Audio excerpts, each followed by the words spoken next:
Internet Claro. está completo, no tiene salud. Entonces, con frecuencia yo hago esta pregunta en las audiencias y pregunto, ¿quién de ustedes se siente completamente saludable? Y la hago aquí. Nadie. Voy a guiar a esta niña que está perdida. Sí, entonces realmente este concepto ha sido criticado por algunos. Hay un crítico que me encanta, que es que él hace una crítica al concepto. Entonces, y para mí, habiendo estudiado como múltiples conceptos de felicidad, para mí este sería lo que más se acerca a. Sin embargo, vamos a hacer este ejercicio. Escriban en este instante, ya, qué están sintiendo en este momento, cuál es la emoción. ¿Cuál es la emoción que sienten en este instante?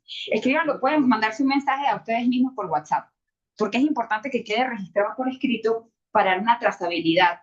Y esto es lo que se llama, lo que llaman los psicólogos un hemograma, porque las emociones son como las nubes, van cambiando. Y en segundos uno va cambiando las emociones y comprender eso es fundamental para ser más compasivos con nosotros mismos.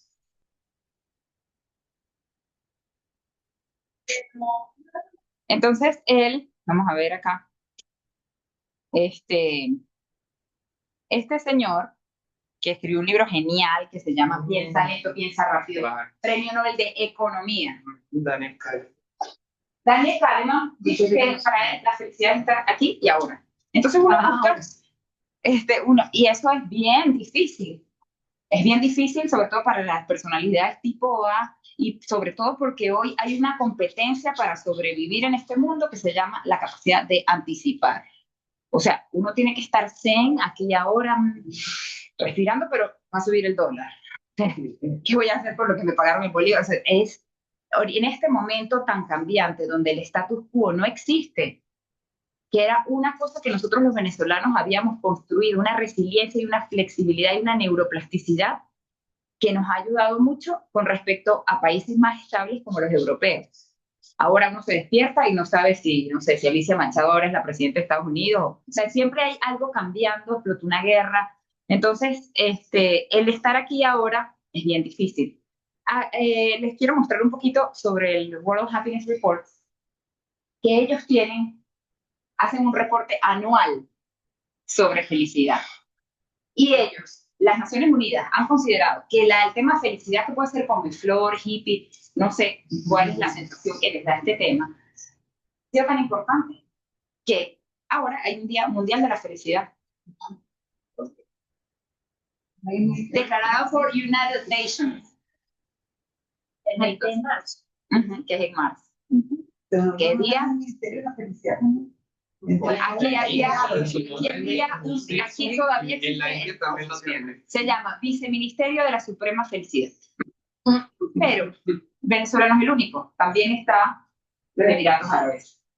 Ellos tienen un Ministerio de Felicidad y Bután ya no habla de Gross Domestic Product, no de Producto Interno Bruto, ellos hablan de Gross Happiness Product. Ellos están tratando de impulsar la felicidad dentro de sus ciudadanos. Y Arabia Saudita, los Emiratos Árabes, que tiene Dubái, Bahrain, Abu Dhabi, que son 7, ellos tienen también una ministra de felicidad. Están tratando de buscar que sus ciudadanos lleguen a la felicidad. Ha sido los Emiratos Árabes Unidos el primer país que le otorga gratuitamente ChatGPT a todos sus ciudadanos, como parte de eso, de ese proceso. Arabia Saudita tiene un proyecto que se llama Visión 2030, donde ellos buscan la felicidad del individuo, pero tienen esa palabra dentro de su constitución legal. La Constitución de los Estados Unidos buscaba the pursuit of happiness. Entonces, hay una cosa, Simón Bolívar, Washington, ellos ya hablaban un poquito de este tema ¿por qué lo hablaban? Nosotros hoy estamos con tantas demandas pero ¿por qué este tema se habla? Si nosotros que estamos aquí en Venezuela, por muchos años escuchábamos, ya yo no lo escucho desde hace unos 2 o 3, Y uno le preguntaba a la gente, ¿cómo está ahí sobreviviendo en la lucha, llevándola, en la lucha por la lucha por la lucha? Nosotros sabemos, que hemos estudiado este tema a profundidad, que según la pirámide de Maslow, una persona no va a estar pensando en un doctorado, y mucho menos honoris causa, porque eso se gana, si no tiene para la cena. Entonces yo le decía a Tatiana cuando estábamos buscando la locación, esto es un tema que podría ser elitesco, y yo como médico especialista en trabajo, yo no puedo hablar de esto sin dejar de hablar de que cuando nosotros hacemos intervenciones en el sitio de trabajo, no vamos a hablar de esto si no hay agua potable, los baños no le dan, hay que buscar el todo para echar agua. Entonces es un tema que primero tenemos que comenzar con lo básico, que es la pirámide de Maslow. Si hay riesgos inminentes en el sitio de trabajo que pueden enfermar a alguien o causar un accidente, tenemos que atacarlos inmediatamente antes de ir a pasar a otros niveles. Yo hablaba con mi esposo ayer, que estábamos hablando de justamente de esta capacidad de anticipar, que cuando yo empecé el posgrado y hacían los presupuestos de construcción, calculaban el número de muertos, y dentro del número de muertos el café que iban a dar en el velorio. O sea, cuando aquí se hacían todavía, en muchos presupuestos, cuando hacen una construcción de envergadura a nivel gubernamental, ya incluyen el muerto que se va a matar porque no hay arnés, o no hay algo, no hay todos los sistemas y todas las capas para proteger la vida de los pacientes, perdón, de los trabajadores. Entonces, esto es un tema que pareciera que va por capas, pero al mismo tiempo no. De hecho, conozco un colega, psicólogo, que él creó una pirámide de Maslow modificada, porque él no lo ve así, él no lo ve como que como, duermo, vestido, techo, sino yo necesito comer bajo un techo y saber psicológicamente lo que llaman ahora psychological safety, de que yo tengo como mi espacio y de que yo puedo hablar sin ser recriminado, sin ser censurado, como hemos sido nosotros aquí, incluyéndome a mí misma, autocensurada, donde en muchas ocasiones para publicar libros donde estaba documentando la realidad de los trabajadores, pensé en colocarme un seudónimo, porque si yo colocaba Joama Caraballo Arias, iba a ser condenado, iba a ser por visibilizar, porque hubo momentos, por ejemplo, cuando yo comencé mi rural, que tuve una intoxicación alimentaria y era por enfermedades de notificación obligatoria, los lunes en el EPI 12, creo que era, o EPI 10, tenía que colocar, en el EPI 10 tenía que colocar intoxicación alimentaria. Inmediatamente llegaron a decirme que yo estaba en contra de las escuelas bolivarianas, que era que yo estaba generando como una mala fama, la escuela estaba recién inaugurada, que como yo hacía eso, dañándola. Yo decía, pero sí que a mí me enseñaron en epidemiología que si hay una enfermedad, si hay una intoxicación alimentaria, eso debe documentarse. Entonces, bueno, ese psychological safety, esa seguridad psicológica que brindan espacios seguros, no lo tienen ni todos los países, y dentro del mismo país no lo tienen todos los trabajos. Y dentro de todos los trabajos no lo tienen los mismos departamentos. Y es la sensación que tiene cualquiera de nosotros de levantar la mano, interrumpir y decir, no estoy de acuerdo con eso, sin ser censurado. Y eso forma parte dentro de... Escriban su emoción en este instante, por favor.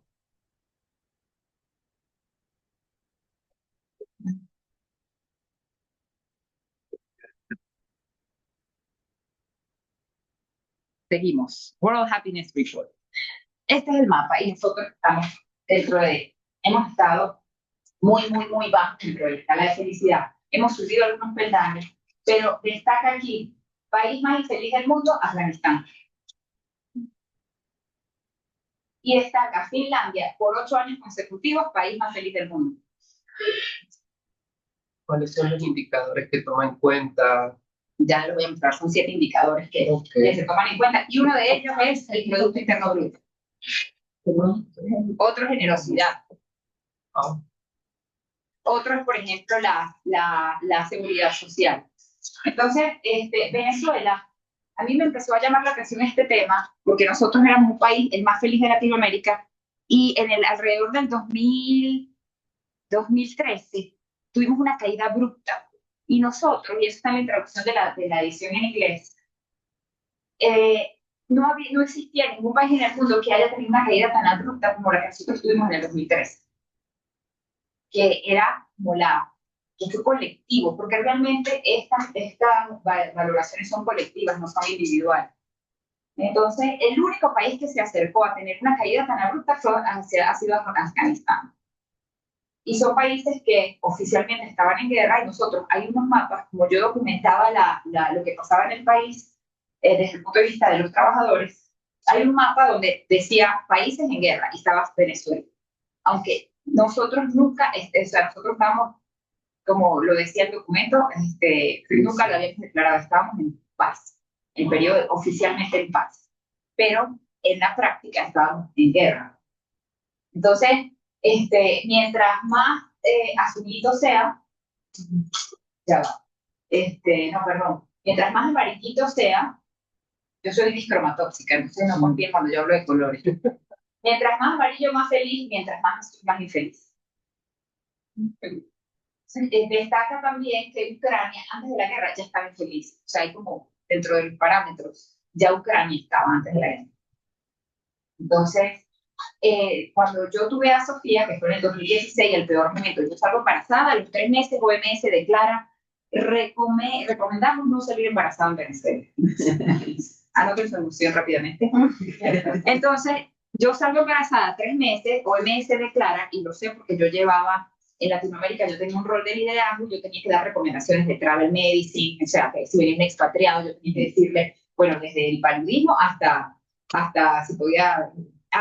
La recomendación era, si vas a Venezuela y regresas a tu país, utiliza condón por 6 meses, porque el Zika permanecía, entonces era, de hecho, el Zika se consideró en ese momento enfermedad de transmisión sexual y tenía efectos al bebé. Entonces, en un momento caótico donde no había pañales, no había leche, yo tuve amenaza de parto pretérmino, no había surfactante, que aguanta, porque si el bebé nace no hay surfactante.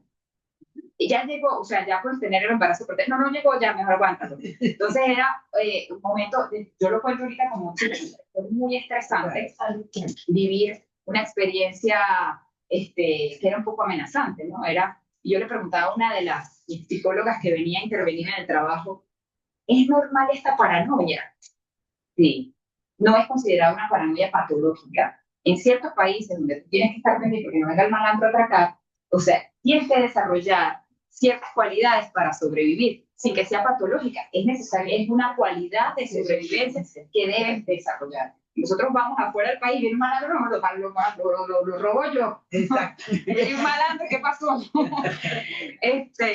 Entonces, el concepto de felicidad es multidimensional y cultural. Porque los finlandeses, cuando yo le pregunto a mis alumnos de Finlandia cómo se sienten y hablamos de este tema, cuando hablamos de factores psicosociales, ellos me dicen que los finlandeses no sonríen. No sé si ustedes tienen experiencia con los finlandeses. No sonríen, entonces que infeliz. Y se queja todo el tiempo. No, los niveles de suicidio. Que bajaron después de la explotación petrolera, hicieron muchas intervenciones sociales para reducir. Ellos eran el país más alto de suicidio, ya no.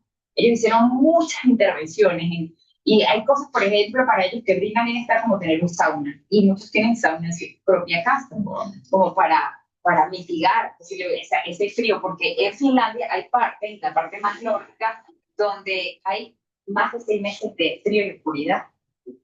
No es que tienen una primavera como nosotros, bueno, como otras partes más mediterráneas. De aquí, a ver qué otra cosa destaca. Ok, cuando yo voy para esta parte del mundo, aquí está Yemen, aquí está Oman, aquí está Arabia Saudita, y hacemos estos talleres, las damas están para un lado, los caballeros están en otra. Y uno de los icebreakers que yo utilizo para romper el hielo y entrando es, si tuvieras un superpoder, ¿cuál sería? Y si les pregunto a ustedes, si pudiesen tener un superpoder, ¿cuál sería?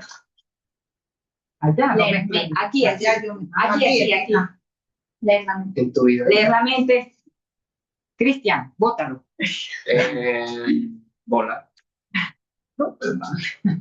Que no se pasa transportarse. Teletransportarse, llegar inmediatamente al sitio. Sí. Mira, somos Escucha esto. ¿Cuál? No sé, iba a decir inyectarle felicidad a la gente.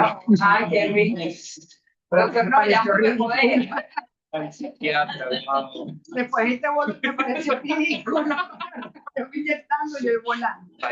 Doctor Oscar, un superpoder. En el caso de eso, unirlos. Pero para usted personal, si pudiera ahorita llegar y convertirse en cualquier superhéroe que tuviera un superpoder, ¿cuál sería? Cambiar el gobierno. Ay, sí, hágalo. Coño, Y ahí la felicidad está nunca. ese superpoder no está mal. Que no es como tener Eso lo haría superpoderes, bien, sino que hay que porque poner ya en práctica los poderes que ya tenemos, por los que podemos cambiar cosas. Empatía, por ejemplo, sí, yo no sé qué son superpoderes. Claro, Crear lo estábamos jugando. Bueno, cuando yo estaba viajando, por acá, por estos lares, con frecuencia las damas dicen ser invisibles. Perdón que no allá. lo último. Sí, eso la primera vez me partió el corazón y todavía se me eriza un poco la piel. Cuando estoy en Arabia Saudita y les pregunto qué poder nos gustaría tener y las mujeres dicen ser invisibles, que ellas ya son un poco, ¿no? Claro. O sea, uno ve una foto ahí donde hay hombres y mujeres, no sabes cuál mujer es, porque si tienen tapadas las cejas ni la expresión del rostro, a mí uno de mis amigos de allá, que está casada con una dama que es parasitóloga, por cierto, ella usa niqab y hijab. Entonces, como él decía, yo a ella ni puedo saber si está brava porque ni las cejas, y las cejas constituyen una parte importantísima para entender lo que la persona está La haciendo. expresión humana. Entonces, ella ni nada, o sea, es una cosa así. Entonces, nosotros tenemos libertades que no valoramos, que las hemos tenido desde que nacemos. Y tenemos muchas cosas. Perdona que interrumpa, pero no debería ser lo contrario, porque si está, digamos, tan tapada y qué sé yo, ¿cuál sería tu superpoder? Ay, estar desnuda por ahí. Lo que pasa Es lo contrario. es que ellas vienen con reprimidas. Pero así estará su visión, Sí, que ellas prefieren sí, exacto. desaparecer. Ellas vienen adoctrinadas. Ellas vienen adoctrinadas al punto que en la Universidad del Cairo, donde trabajan unas colegas, pusieron una ley, fue como un decreto de que para dar clase tenían que quitarse el niqab. Podían hacer hijab, pero el niqab es el velito que les tapa nariz y barbilla, o sea, la parte inferior del rostro. Y adivinen qué, hicieron huelga. Dijeron no, tienen que respetar el libre albedrío y es mi derecho respetar mi religión y yo me quiero quedar tapada. Entonces, a veces uno dice, ay, qué pobrecito, pero eso viene de transgeneracional. Claro. Ya te metí en los cromosomas. Ya eso está Y ya está ahí, y para algunos, bueno, eso es parte del Corán, eso es parte del respeto a Alá, y respeto y me siento mal si yo quiero andar desnuda por ahí. Entonces, ese superpoder no, pero de repente entrar a algunos lugares donde ellos pueden entrar. Fue en un hotel, es difícil para entrar. quizás para poder acceder a espacios y ver qué hacen ellos. Yo he tenido oportunidades de entrar a mezquitas de damas caballeros y entro así a veces casi con el celular así grabando. Pero es muy particular porque no tienen acceso a muchas cosas. Sin embargo, acá en este pedacito moradito, que esto es humano.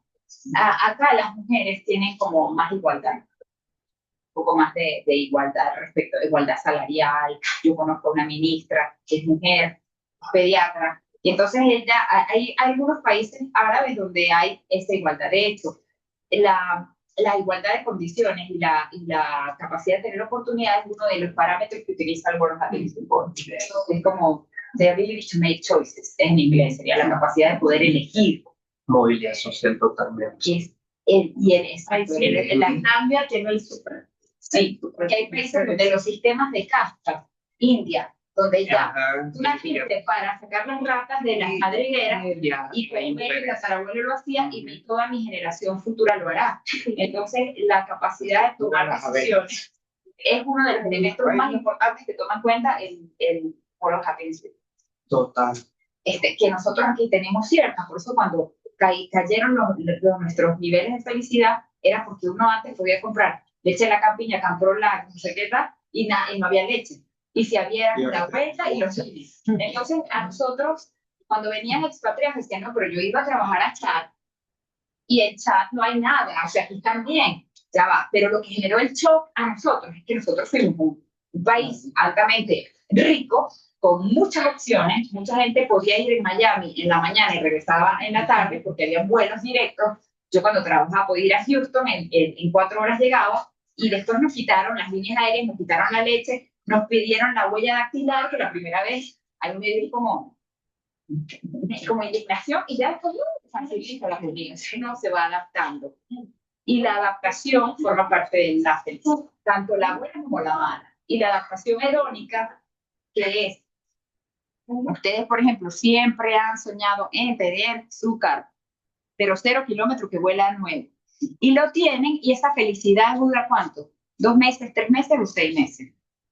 Dura poco, es muy efímera. Entonces, la adaptación hedónica es algunos lo describen como un mecanismo de defensa, donde cuando ya logramos algo que queremos mucho, ya no nos da tanto placer. Y la llaman mecanismo de defensa porque es como para seguir evolucionando. Entonces, yo quiero el doctorado, ahora quiero el postdoctorado. Ya tengo un postdoctorado, quiero publicar y quiero ser la más citada del mundo. Quiero ahora que me den un Nobel. Y ya lo tengo en física, lo quiero en química, por ejemplo, Marie Curie.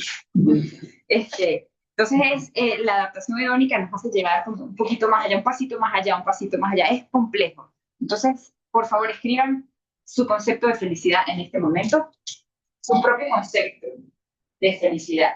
O, si se les puede hacer más fácil, ¿qué les hace feliz?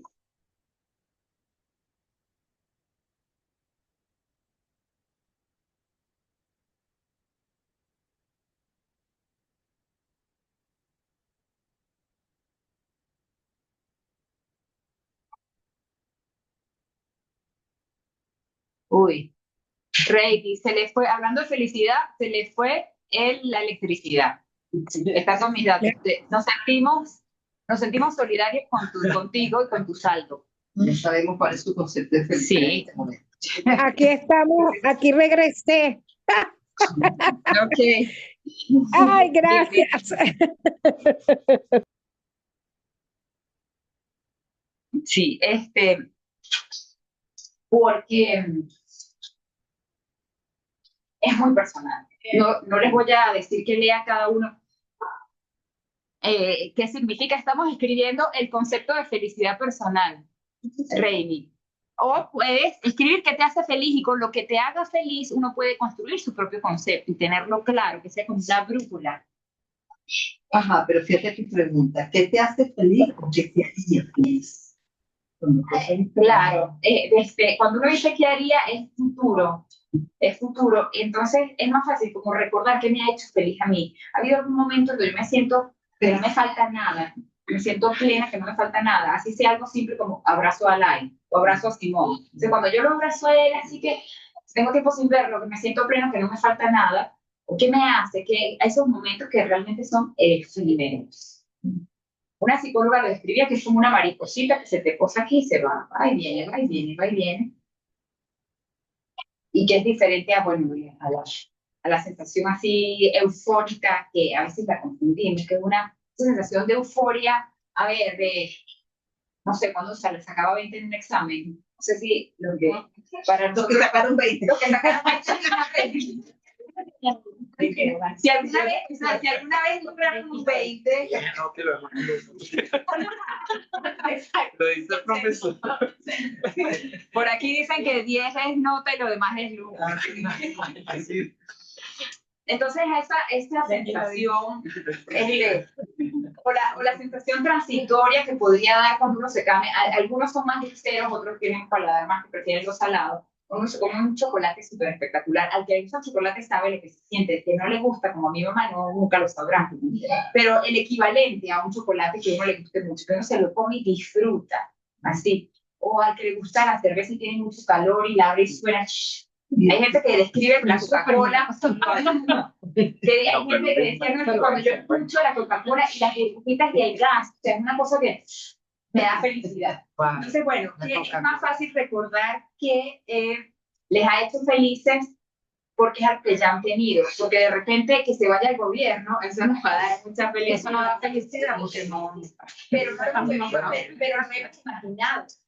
Y ahí viene otro elemento que es la anticipación, que es la sensación, por ejemplo, que ustedes han tenido cuando están planificando unas vacaciones. Eso es inefable. O sea, que uno está, o que unas vacaciones con alguien que tiene demasiado tiempo sin ver. porque involucra a un ser humano. Entonces esa sensación que uno esa sensación anticipatoria que empieza a segregar sustancias y un cóctel de neurotransmisores que realmente el libro está basado en neurociencia. Uno empieza a secretar cositas que lo hacen a sentir muy feliz. Y resulta que las vacaciones no son tan buenas como uno se las imaginó casi siempre. Casi siempre no son tan buenas como nos las imaginamos. De hecho, hay una frase, la pueden anotar si les gusta. Yo cuando me la aprendí, me la quería aprender de memoria, que es: unas vacaciones se planifican con alegría, se vive con contratiempos y se recuerda con nostalgia. Porque nosotros siempre... que viven en el pasado y el presente y en el futuro todo el tiempo. Nostalgia y ansiedad al mismo tiempo. Todo lo que viven en el pasado, el presente y futuro. Bueno, Que vive el presente no. La felicidad es tomar lo que te da la vida. Especialista ahora. viven con contratiempos, que se le perdió la maleta, un retraso en el vuelo, cualquier cosa. Y se viven y se recuerdan con nostalgia. Entonces, lo que decía Tatiana, y que recuerdo lo que decía Kahneman, para él felicidad estar aquí ahora. Premio Nobel. Mi felicidad es estar presente y en paz. A mí también, presente y paz. ¿Tú también? No te creo. Presente y paz. Entonces, si nosotros... Dios es lo mismo. Entonces,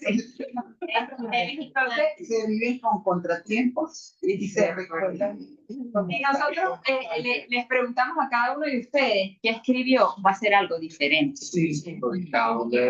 Para mí, una de las definiciones como más interesantes de la felicidad es esa sensación subjetiva percibida. Subjetiva totalmente. Anoten ahí, subjetiva, sensación subjetiva percibida. Es que en este pedacito de mesa, seguramente hay diferencias sustanciales entre cada uno.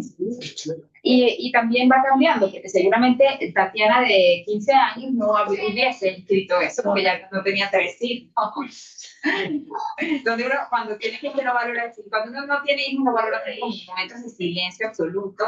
Cuando tiene hijos pequeños, que no se tiene pocos momentos de silencio. Entonces, el concepto también va cambiando a la medida que vamos madurando, y es completamente normal. Por eso algunos critican este World of Happiness. Yo, por ejemplo. Sí, hay algunos críticos que dicen porque hay un crítico en Finlandia que dice que, bueno, que esto mide más en Finlandia por la calidad de vida que felicidad en realidad. Lo que sí hay en Finlandia mucho es consumo de antidepresivos. Ah, bueno. Entonces,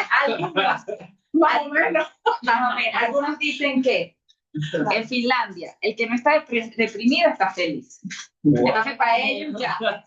En cambio, para nosotros que hemos vivido otras cosas, sobre todo para las generaciones como el doctor Noya y la doctora Noya, que vivieron como un país distinto, que de repente le quitaron el país, eso.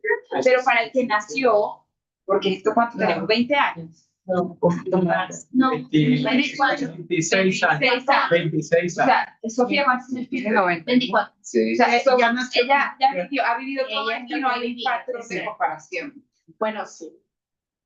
En estos 20 y pico años ha habido diferencias. Había diferencia. Y nadie no lo sé, feliz Lo que pasa es que ahí nosotros compartimos dos puntos: Conscientemente no. el mundo del trabajo y el mundo de la vida social y familiar. Las felicidades aquí son distintas. Entonces, yo creo que por eso es que no hay una sola felicidad. Entonces, hay cosas que me hacen muy feliz en mi trabajo, que no necesariamente tienen nada que ver la vida familiar y mi vida social. Entonces, yo sí Es correcto. creo que hay dos tipos de Es felicidad. correcto. Sí, por eso, cuando uno habla del trabajo, hay pruebas psicométricas específicas que no es la de calidad de vida o la de bienestar personal. De hecho, por eso se habla que son conceptos multidimensionales, porque yo soy doctor Noya, médico parasitólogo, pero soy el abuelo de mis niños, que los cuido una vez a la semana, pero también soy el esposo, también soy el padre, el yerno, miembro de la junta, a lo mejor de condominio, o sea, nosotros como individuos tenemos múltiples dimensiones y cada una de ellas se tocan. Lo que pasa es que hay un pequeño detalle, que nosotros pasamos 1/3 de nuestra vida trabajando. Así. Y aquí más. Entonces, por eso yo le borré. Ustedes que leyeron la primera edición, cuando lean la tercera, que sale en noviembre, le borré la palabra balance al libro. Ya va, que yo si me encadeno, soy peligrosa. Empezamos a las 6. Deberíamos terminar en 15 minutos. La tienda Ya no está quemando en la housekeeper. Entonces, le borré balance porque la palabra balance, imagínense la balanza, el símbolo de Libra. En un plato está mi trabajo y en un plato de la balanza está mi idea personal. De hecho, uno busca en la literatura balance de vida y en la literatura en inglés balance de vida-trabajo. Y aquí también en español se utiliza balance de vida-trabajo. Entonces, esto me coloca en dos platos separados, mi vida personal del trabajo, cuando en la realidad el trabajo forma parte de mi vida. Nada más y nada menos que un tercio de nuestra vida. No. Si dividimos el 24 horas, 8, 8, 8. Y en teoría, las otras 8 son para dormir. Esto es un mapa que habla de cuánto dormimos a nivel mundial. Los países que más duermen son los azules. Y los países que menos duermen son los que están en amarillo. De nuevo, Arabia Saudita es de los países que menos duermen en el mundo, igual Indonesia, por ejemplo, de los países que menos duermen. Igual Japón, o sea, los países que están más claritos son los que menos duermen. Y eso, por eso hablando de las múltiples dimensiones, porque el dormir es indispensable para ser feliz. Dormir es una de las actividades dopaminérgicas más importantes que existen en el cuerpo humano. Como estamos hablando de neurociencia. Entonces, alguien me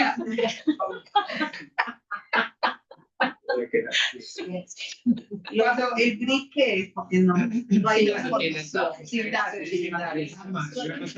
no sabía que era tan increíble.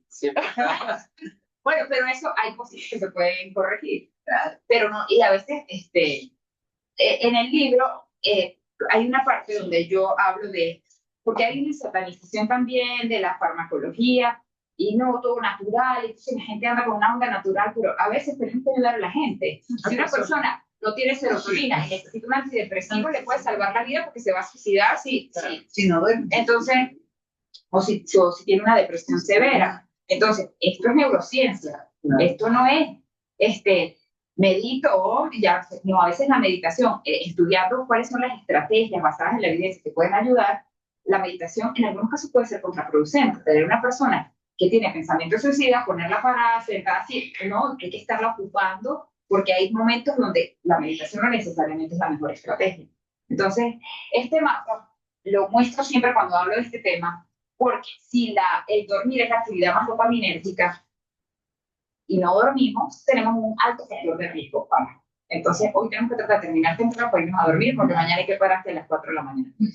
Entonces, además, el no dormir es el mayor predictor del mal humor de las personas. Eso es mío. Obvio. Todos me van a en la primera piel. Es evidente. Entonces, el mayor, repito, predictor de mal humor de un ser humano es no dormir. Entonces, la deprivación de sueño está causando estragos.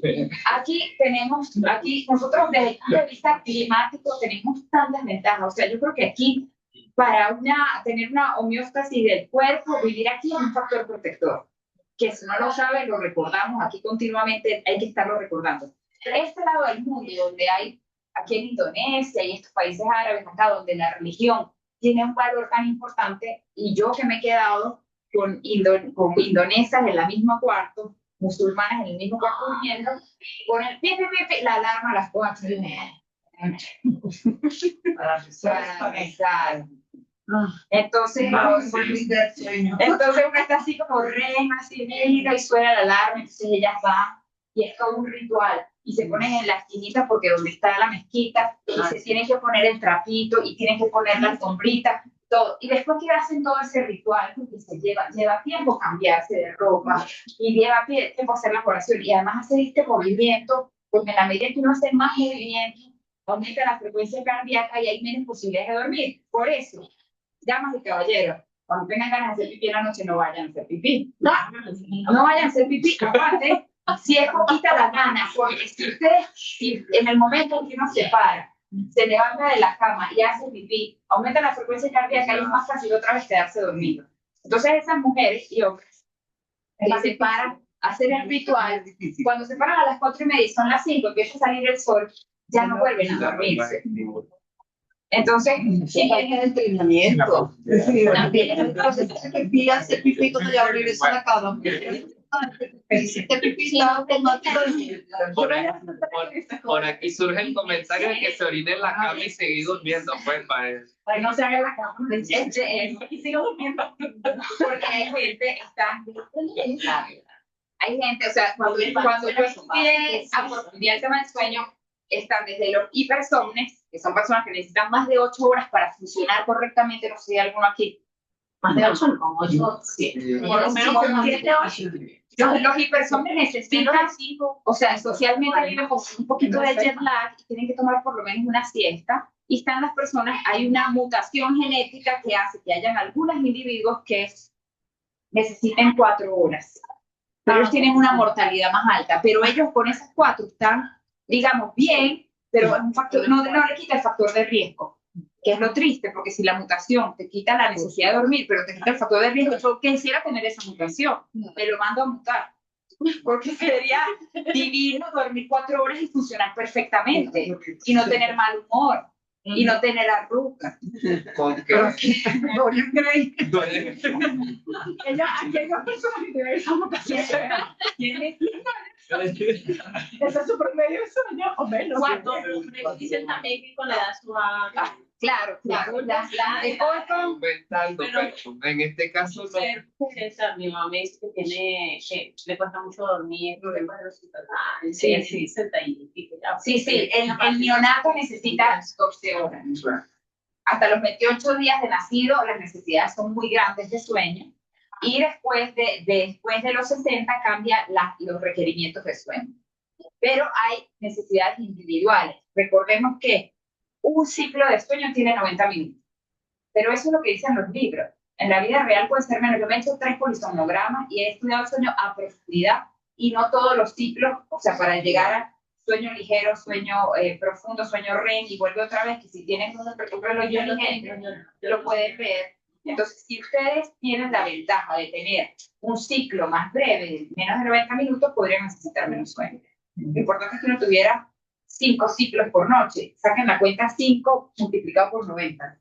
El que tiene el calculador. 350. 350 entre 60 con 90. Dale, pues, ajá. 70, entonces,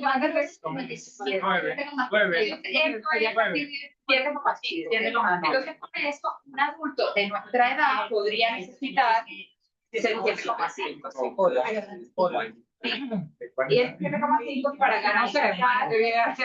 Eso no con nosotros. ¿Está bien? Sí, ese 7,5 es para garantizar que no hagan 5 ciclos por noche. Pero a lo mejor ustedes tienen ciclos más breves y pueden hacer múltiples ciclos en menos tiempo que una persona. Eso también puede pasar sin que sea una mutación, sin que sea una patología, sin que constituya un factor de riesgo para la salud. Pero la única manera de medirlo es con un polisomnograma de verdad, no con el Fitbit, no con el Apple Watch. Pero esto no es generalizable a todos, ¿no? Porque al final todos hay una realidad subjetiva ahí, además biológica también muy... No, pero como sí, por eso. Como todo, pero el promedio de miles de seres humanos que se ha estudiado, el promedio de un ciclo de sueños con 90 minutos. Y uno seguía por ahí, porque es que las variaciones individuales en la campana de Gauss, los extremos son los menos frecuentes. Entonces podríamos decir que aquí hay bastante raro acá en este grupo, pero pero la variabilidad. En sociología le llaman los outsiders, los que están... ¿Somos? Pero aquí no, antes somos me creía. No, lo que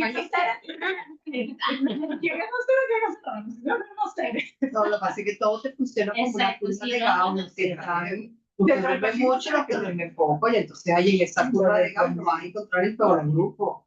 Y con otros aspectos biológicos, no solamente el sueño. Por eso. Por ejemplo, yo le preguntaba, como yo todo lo quiero cuantificar, yo le preguntaba a mi profesor de meditación, ¿cuánto tengo que meditar al día? Así como, che, para poder decir que lo hice, ¿cuál es lo mínimo indispensable?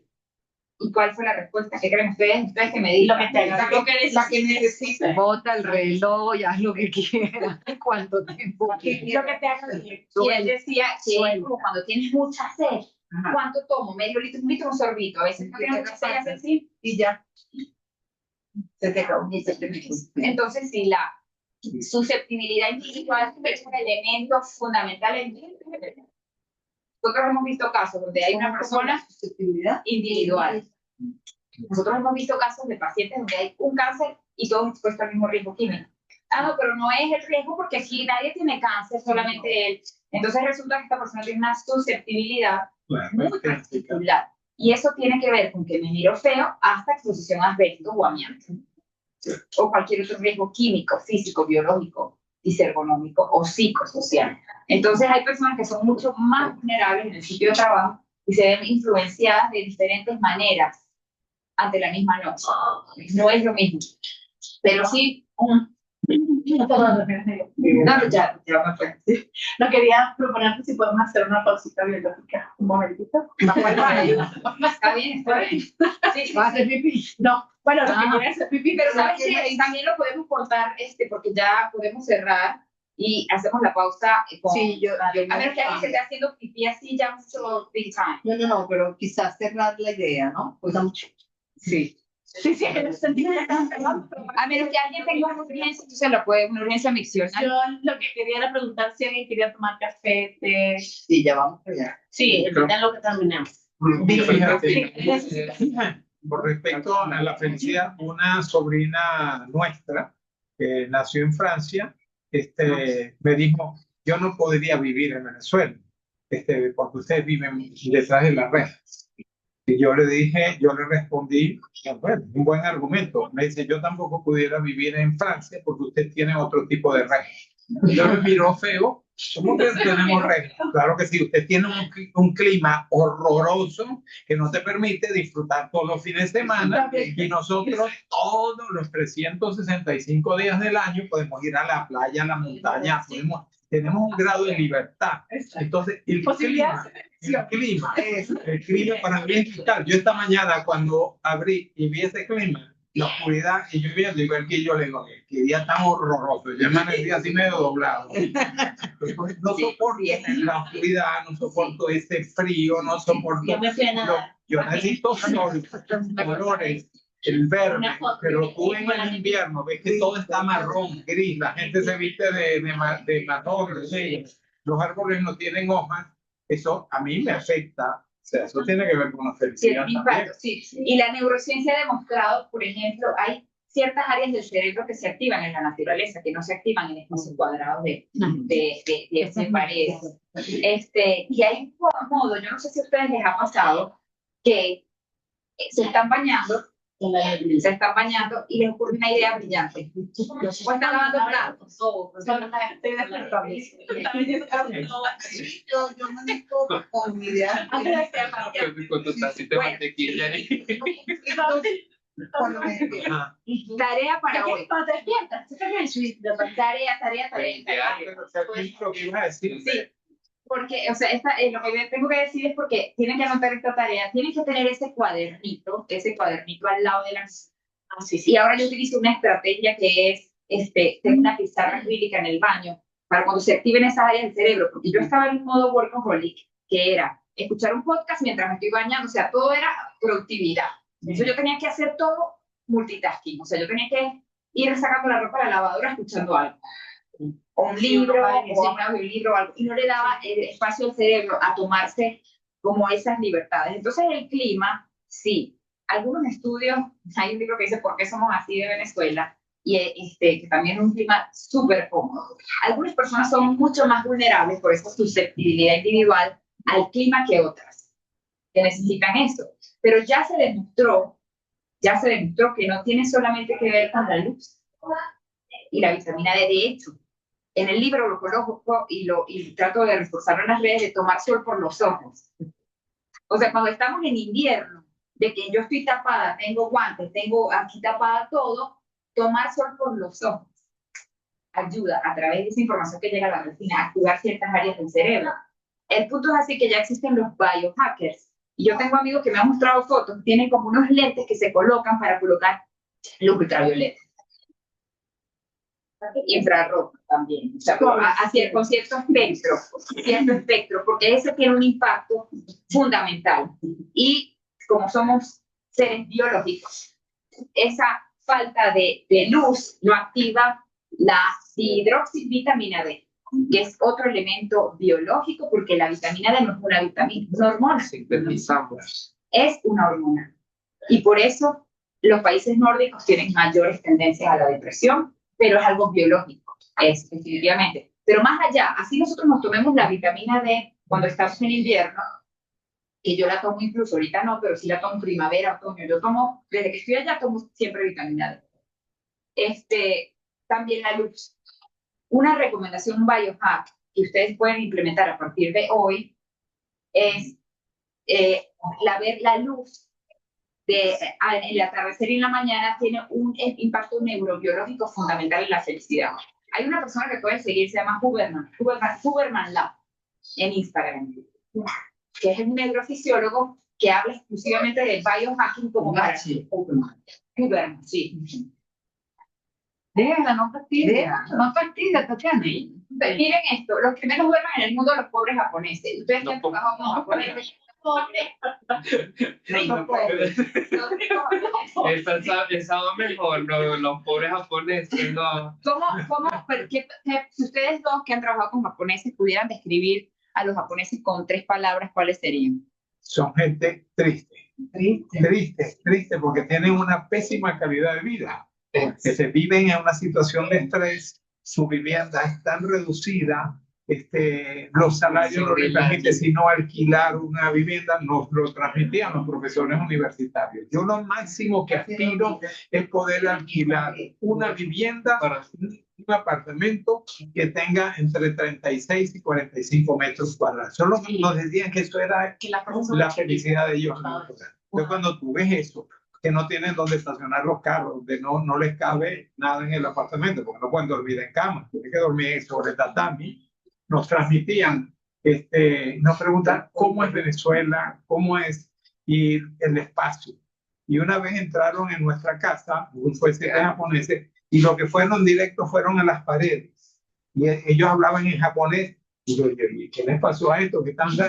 Nos decían, qué pérdida de espacio. Porque el espacio para ellos es algo vital, porque sus habitaciones están divididas de papel. Eso no tienen felicidad. paredes. Entonces, las paredes para ellos tienen que ser de papel porque ellos no tienen espacio. Entonces, el espacio es tan limitado que yo creo que es parte de su falta de felicidad, porque se ven mucho. Yo lo veo que está viendo el trabajo la mayor parte de su sistema humano. Hola. Bueno, entonces sí, y de paso duermen poco. Entonces voy a terminar ese más a Japón para que le hagamos el bio break. Me queda lejísimo. 5.8 horas en promedio nacional. Recordemos que en Japón fue donde se describió la primera vez el karoshi. Anótenlo ahí, porque eso es pregunta de examen. Karoshi, K-A-R-O-S-H-I. El karoshi se describe por primera vez en Japón. Cuando yo voy a Corea del Sur y hablé con el ministro de Japón, me explicó que existen 3 tipos de karoshi: suicidio, ACV e infarto. Entonces, yo he visto un solo karoshi en mi vida y lo describo en el primer capítulo, en el prefacio del libro, describo esa muerte como fue. Pero se les he hecho el cuento, en vivo y en directo. Yo llego al trabajo y esta persona me dice, bueno, no voy a dar muchos datos, pero cuando llego a la morgue y veo a la persona, era una persona extremadamente joven y tenía todos los factores de riesgo. Me pongo a investigar karoshi a profundidad y tenía todos los requisitos. Bueno, aquí en Venezuela no se ha descrito ningún karoshi nunca jamás. De hecho, en la mayoría de los países del mundo, el karoshi no está como enfermedad, como muerte laboral. No está. Pero si ustedes buscan karoshi en este instante, lo buscan cuando le dicen a ChatGPT, ahí está.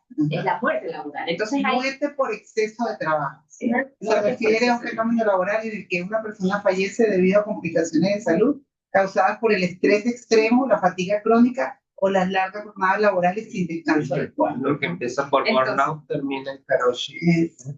no necesariamente, no necesariamente lo que empieza por no termina en karoshi, pero porque una persona podría tener karoshi sin haber tenido nunca burnout. Porque tiene que ver con las largas jornadas exteriores del trabajo. Entonces nosotros, ¿qué pasa en estos países? Estamos hablando no solamente de Japón, estamos hablando también de Corea del Sur, por ejemplo, donde es prestigioso estar lo más cantidad de tiempo posible en el trabajo. Si tú terminaste a las 5, además eres mal visto, porque allá la jerarquía y la reputación y el prestigio tienen un alto impacto en la percepción social. Y todos quieren ser aceptados, amados y queridos. Entonces, bueno, hacemos una pausa aquí para comer y seguimos. O sea, yo pensaba acortar, les cuento que este taller, yo el mínimo que lo he dado, el mínimo de tiempo son 2 horas. Yo lo preparé para 1 hora. De hecho, ya estamos a punto de cerrar. Si están un poquito más interesados, alargamos un pelín o podríamos llegar a las conclusiones y cerrar y comer. Lo que ustedes digan, yo hago lo que diga la audiencia. A través de una encuesta, por... Mira, es mejor terminar y después ir a beber. Ok, pero A comer. no, yo no puedo, me quedan, si lo queremos terminar, lo podemos cerrar en 5 minutos. Yo creo que cerramos. Sí, cerramos. O sea, cerramos lo que tú quieras, pero con nada, después hagamos otras con sed de conocimiento, sí. Creo que la pantalla. Bueno, entonces tenemos una tarea para todos. Tratar de dormir 10 minuticos más. ¿Será que podemos hacer eso para activar la dopamina? Alejandro, haremos el esfuerzo. ¿Pero qué dicen los expertos en sueño?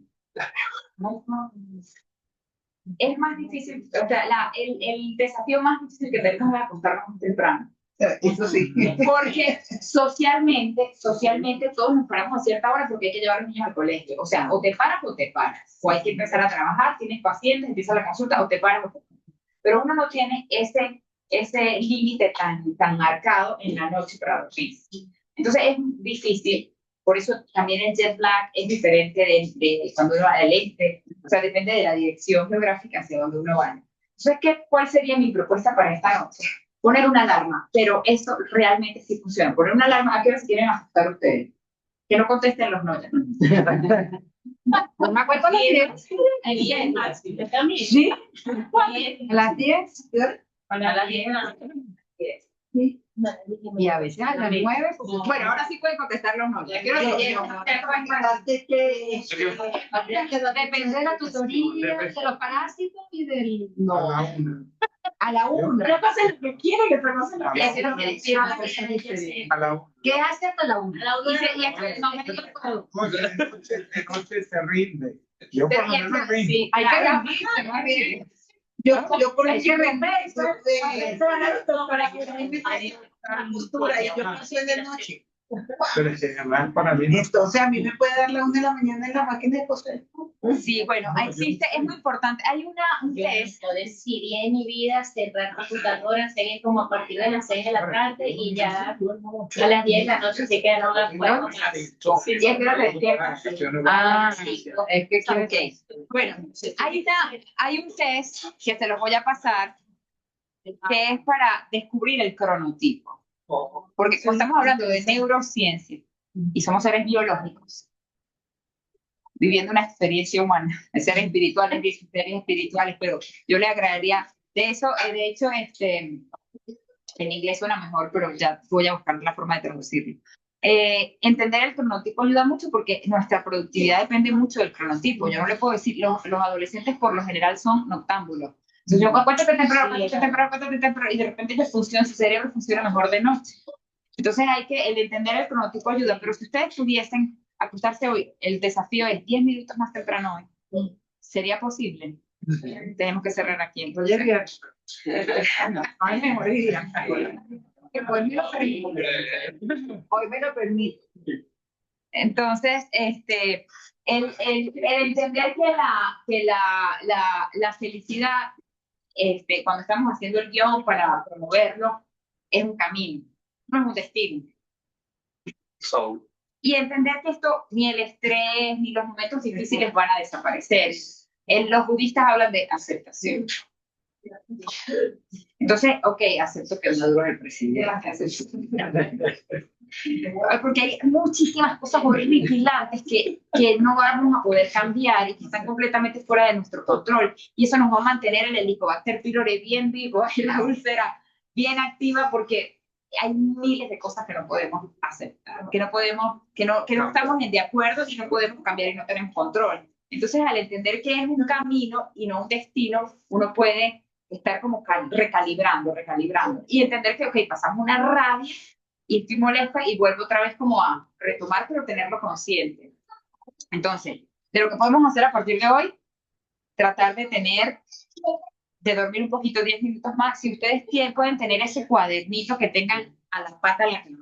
Porque ¿cuántos de ustedes descubren la cura contra el SIDA en la noche y al otro día ya se les olvidó?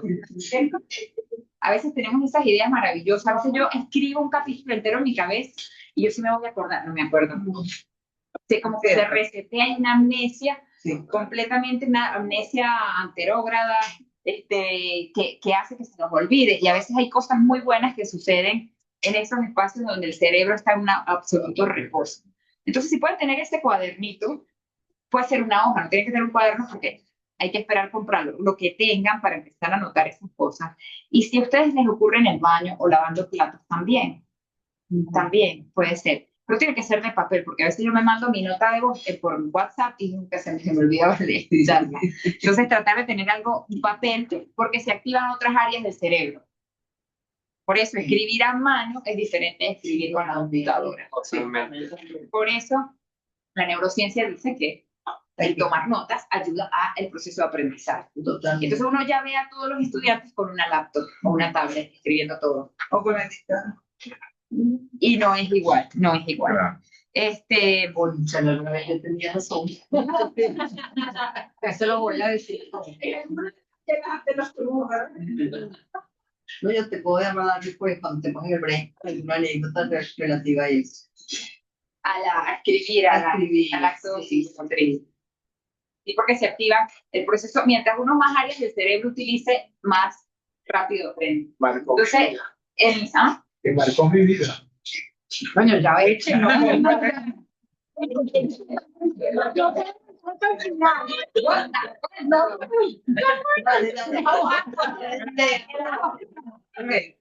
puedo ya concentrarme. Ya no aguanto más.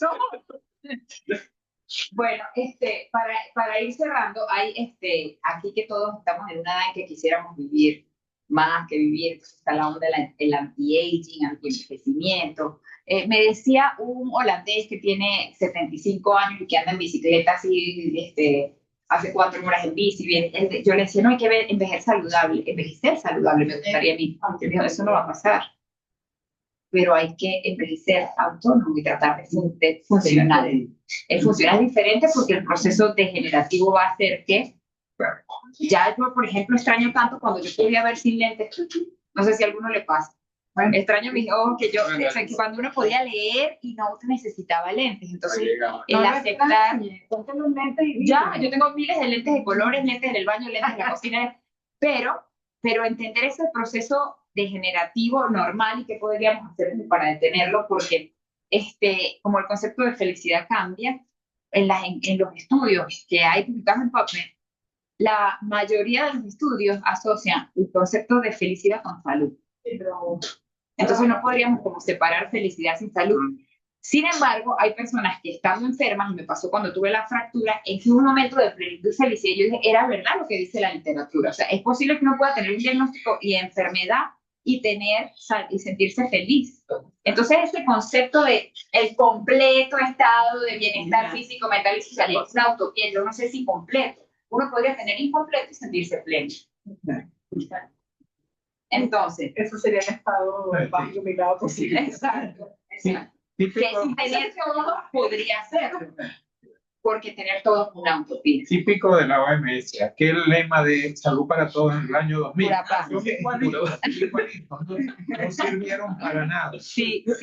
Sirvieron, Sí, en vez de decir agua potable para todos en el Ya, año ya. 2000, era algo factible, Exacto. no alcanzable, Pero esa salud para ti es utopía. una utopía. Entonces, esa utopía nos hace vivir en frustración constante. Por eso es que cuando estamos haciendo el guión, el balance, o sea, yo no quiero una vida balanceada. Yo quiero una vida armonía normal, entender con aceptación de que vengan los problemas y tratar de, como de afrontarlos con madurez, porque es que los problemas siempre van a venir. Entonces, el ejercicio regular, lo que dice la Asociación de Corazón de los Estados Unidos, la American Heart Association, habla de 120 minutos de ejercicio a la semana. Saquen la cuenta mis ocupados. 120 entre 100. Rapidito ahí, por favor. Que nosotros somos Lo que no tienen tiempo para hacer ejercicio, nada más los ocupados. Lo que hace el ejercicio no se 120 entre qué? No, porque eso no Entre 7, no, o sea, Eso tiene que ver 17, casi no llega a 17 como 14 minutos. Esa no es deporte. al día. Al día Fabio. 17, 14. Pero, Pero yo también he escuchado que hay que ser 1 hora. 3 Así es. horas. no, O media hora. todo. bueno, depende de la referencia, pero aquí nosotros en este hemisferio utilizamos el American Heart Association, entonces ellos hablan de 75 intensos, porque es diferente hacer ejercicio donde el corazón, la intensidad lo da la frecuencia cardíaca. Entonces, mientras más intenso, menos tiempo. Si queremos hacer intenso, pues son 75 minutos para tener un corazón saludable. Saquen la cuenta, mis ocupados, 75 entre 7. MPS. 75. 11, 12 minutos. 10.7. 11 minutos al día. Entonces, yo nunca tenía tiempo, o sea, yo siempre tenía una vida muy activa, pero hubo un periodo de mi vida que la tenía sedentaria y no llegaba a los 10.000 y no hacía pesas ni nada. Tuve que fracturarme para empezar a hacer pesas, porque uno no tiene tiempo hasta que el cuerpo te da un diagnóstico, una enfermedad, y entonces uno saca tiempo para la fisioterapia. Entonces, la invitación es no esperar un diagnóstico o tener que ir fisioterapia es duro para empezar a hacer algo. Y nosotras, que estamos más, nosotras y nosotras, que estamos más de 40, ojalá que pudiéramos involucrar a hacer pesas, ojalá que pudiéramos hacer ejercicio de cuerpo, ojalá. Importante. La carga. Sí, el músculo del cuerpo que queda quemando calorías un largo tiempo. La verdad es que la fibra muscular se reconstruye muchísimo más fácil. Te traje un gimnasio. Tráete la pesa que la niña no va a bueno, y más allá del quemar calorías que pudiera hacer con lo estético y el peso, es porque la funcionalidad lo que estamos hablando. Bueno, más allá de eso, más allá, allá. la felicidad son las endorfinas que se generan. 11 minutos de ejercicio para cumplir con la salud. No. O sea, las endorfinas. Claro, pero desde el punto de vista también, viéndolo desde otro punto de vista, yo la mayoría de las veces hago ejercicios sin ganas, lo que me confesar. Y las ganas, sin ganas. No, pero Exacto, sin ganas. Y después las ganas Con la aparecen, especialista. pero desde el punto de vista fisiológico, no espiritual, pero fisiológico meramente, el músculo se mueve como sin ganas. O sea, tú haces la pesa con rabia y ahí se está. Que es cosa diferente con el cortisol y el azúcar. Tú te comes un postre, con felicidad y sube la glucosa, pero te comes una lechuga con rabia y estrés y sube la glucosa, tienes un glucose spike, porque ahí las emociones del cortisol aumentan la glucosa, el tipo de glucosa. Entonces, el comer con ciertas emociones sí tiene un impacto en los picos de glucosa y en el sucesivo aumento de peso. Dentro de las estrategias basadas en la evidencia, una de las que destaca, por ejemplo, es el mindfulness, que es diferente a meditar y estar aquí y ahora, como estrategia también para aumentar la productividad. Y el estar aquí y ahora, incluso hay cositas básicas que nosotros pudiéramos hacer, que yo las he implementado en algunos periodos de mi vida y me parece que funcionan como, yo hago muchos experimentos conmigo misma. Por ejemplo, el experimento del diario de gratitud lo hice durante todo mi embarazo y la pandemia. Supuestamente mejora el sueño REM, la hemoglobina glicosilada, el tener un diario de gratitud dentro de las evidencias que funcionan, es una de las cosas que está comprobada y se ha implementado en espacios de trabajo. Y es escribir cosas por las cuales estás agradecida en un cuaderno exclusivo para eso. Por ejemplo, estar aquí en este encuentro es una de las cosas que yo incluiría en mi diario de gratitud hoy. Porque el vivir en estado de gratitud te permite enfocarte, es como tener un radar. Y ese radar en el cuerpo humano se llama sistema reticular ascendente. El sistema reticular ascendente que está aquí es el que hace que nosotros tengamos como el radar activo. Y el diario de gratitud ayuda a eso. Entonces, ya, con esto estamos cerrando para, podríamos recapitular, escriban su emoción ahorita. No, hemos hablado solo cosas bonitas, a lo mejor el hemograma va a ser homogéneo, no lo pudiéramos ver. Normalmente el hemograma yo lo hago más largo en una hoja y hacemos unos puntitos y escribimos la emoción.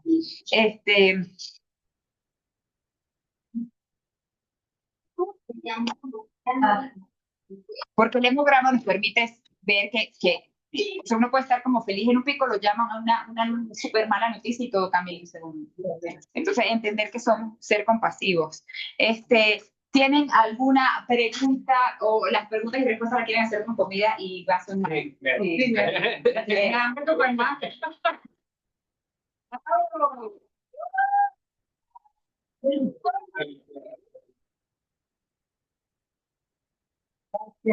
Gracias a ustedes.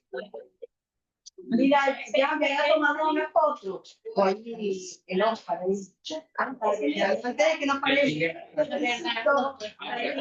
Ya que esto siendo algo buenísimo. Ya, entonces, lo que Esta es Marta. nada, tenemos que nos comer algo. Primero, Sofía, Sí, Muy bien. tomar una foto, yo tomo la foto.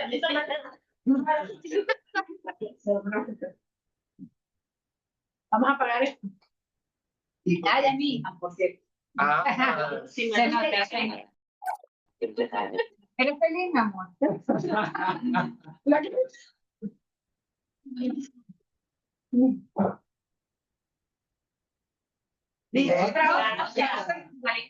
Excelente. puedes hacer la selfie también, pues, para que te agregues. El grupo no es. Yo no sé del grupo. Él duerme completo.